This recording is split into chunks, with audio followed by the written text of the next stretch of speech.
name is Yessica Mateus. Now I am going to talk about the importance of the assessment in the learning process according to the video.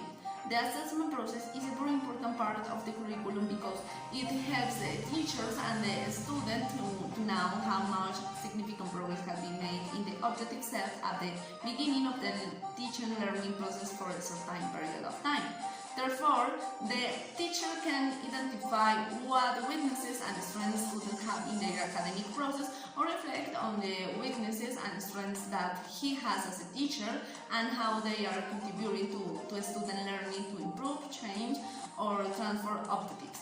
Taking advantage of the strengths and the skills that the students and he have been able to identify in the assessment process to improve more and meet the proposed objectives. Likewise, the student will be able to know about their academic deficiencies and those think of solutions that help you improve academically.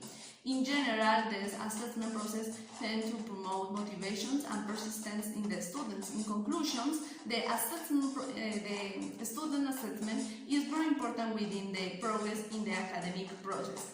Reflection. Now I am going to share with you my chance of the questions in the case study. First question: what are the strengths and weaknesses of each teacher's marking? The strength of Raúl is that with his grading, he allowed the student to recognize his mistake exactly and learn the correct way to write the word or sentence. Previous strength is that her grading is more orderly, allowing the student to know where she was wrong, be it grammar, capital letters, or spelling. Raúl's downside is that his grading is not as neat and can confuse, while previous downside is that the student don't identify the correct way the word or sentence is spelled. Second question: what advice would you give Raúl and Priya? I would advise Raúl and Priya to give constructive feedback so that the student feels motivated and has the opportunity to know where he stands up and where he should try harder to improve. Third question: neither Raúl nor Priya correct the error on line 3, play ball. Why do you think that is?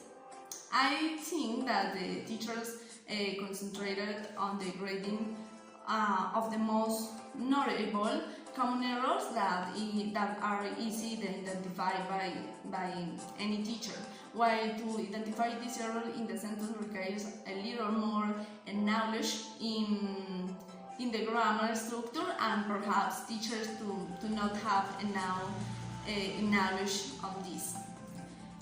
Fourth question: if you were the teachers of this learner, which type of error would you choose to focus on in class?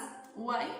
For my part, I will choose the error of the lack of the capital letters in the inquired places, because if we see in the small paragraph the most repetitive error was the lack of the use of capital letters at the beginning of the sentence and prepare names, and it should be noted that correction and explanation of this error in the student will be something beneficial and that it applies to all academic areas.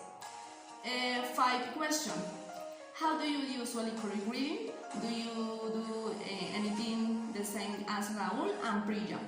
I usually correct very similar to how Raúl correct, because I always try to make sure that the student understands what his mistake was and understands what the correct way of the reading is. Also that he understands where he failed, so that he doesn't fall in the error again.